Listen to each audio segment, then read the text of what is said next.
Welcome to my class. In Microsoft Excel program, there are a number of logical functions given to us. Here a list of all the logical functions is given to you. All functions listed here are discussed in separate video lectures. Let us start. इस particular video lecture के अंदर हम दो functions को use करेंगे. The first one is sum function and the second one is if function. इन दोनों function की मदद से मैं काउंट करूंगा occurrence of a value in a range. So let us start counting occurrence of value in a range. इस Excel sheet के अंदर हमें एक प्रॉब्लम दी गई है and the problem is a shopkeeper sells goods on cash as well as on credit for 30 days. Whenever a customer comes, the shopkeeper wants to check whether there is any bill pending against the name of the customer or not. Find out the number of bills and the amount pending against the customer. So हमें इस particular case के अंदर इस बात को देखना है कि एक कस्टमर के नाम के अगेंस्ट कितने बिल पेंडिंग हैं और कितना अमाउंट पेंडिंग है. हमें इन दो चीज़ों को यहाँ पर चेक करना है. इसके लिए मेरे पास एक छोटी सी टेबल दी गई है and the name of the table is pending bills table, जिसके अंदर 4 कॉलम दिए गए हैं. Serial number, customer ID, bill number and the last one is amount. In 4 columns के बेस के ऊपर हम अपने रिजल्ट्स को डिराइव करेंगे. सो मैंने आर्बिट्रेरी बेसिस के ऊपर एक कस्टमर आईडी 109 को ले लिया. मैं ये देखना चाहता हूँ कि यहाँ पर कस्टमर आईडी 109 नंबर के अगेंस्ट कितने बिल्स पेंडिंग हैं. इसके लिए मैं यहाँ पर फंक्शन को टेकअप कर रहा हूँ सम फंक्शन के आर्गुमेंट के अंदर हम नंबर्स दे सकते हैं. मैं इस नंबर के अंदर इफ फंक्शन को स्टार्ट कर रहा हूँ और इफ फंक्शन के अंदर सबसे पहला आर्गुमेंट लॉजिकल टेस्ट है. तो लॉजिकल टेस्ट के अंदर मैं चेक करना चाहता हूँ इज H7, ये जो हमारे पास नंबर है, क्या ये नंबर इस पर्टिकुलर रेंज के अंदर आ रहा है या नहीं आ रहा. अगर तो ये नंबर इस पर्टिकुलर रेंज के अंदर आ रहा है तो 1 दे दो, और अगर नहीं आ रहा तो 0 दे दो. यहाँ पर इफ फंक्शन इसको चेक करेगा कि इस पर्टिकुलर रेंज के अंदर ये नंबर कितनी बारी आ रहा है. जितनी बारी आ रहा है ये उसका हमें सम करके दे देगा. आई क्लोज पेरेंथेसिस.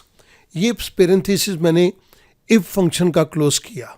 अब मैं सम फंक्शन को क्लोज कर रहा हूँ, सेकेंड पेरेंथेसिस को. आई प्रेस एंटर. मेरे पास एक वैल्यू आ गई 2. कस्टमर आईडी की रेंज के अंदर 109 नंबर 2 बारी अपीयर हुआ है. इट मीन्स कस्टमर आईडी 109 के अगेंस्ट 2 बिल पेंडिंग हैं. यही बात हमने इस पर्टिकुलर सॉल्यूशन के थ्रू निकाली. जिस पर्टिकुलर फॉर्मूले को मैंने यूज़ किया है वो मैं आपकी रेफरेंस के लिए नीचे दे रहा हूँ. अब मुझे ये देखना है कि इन 2 बिल्स के अगेंस्ट कितना अमाउंट ड्यू है. सो मैं इस जगह के ऊपर एक बारी फिर सम के फंक्शन को टेकअप कर रहा हूँ, पेरेंथेसिस स्टार्ट, और आर्गुमेंट के अंदर मैंने इफ फंक्शन दे दिया. If H7 is equals to, इस रेंज के अंदर देखो, C6 to C15 कॉमा.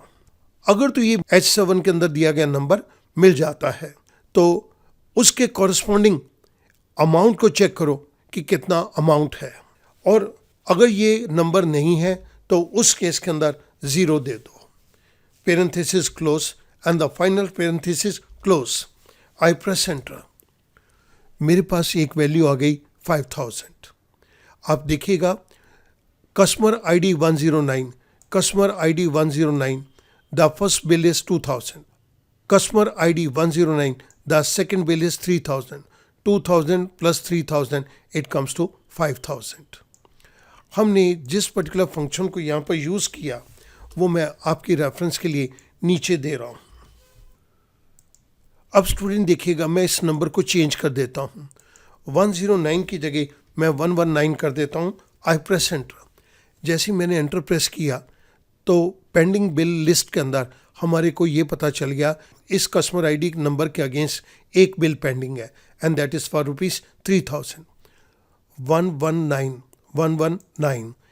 आप यहाँ पर देख रहे हैं कि अमाउंट इज 3000।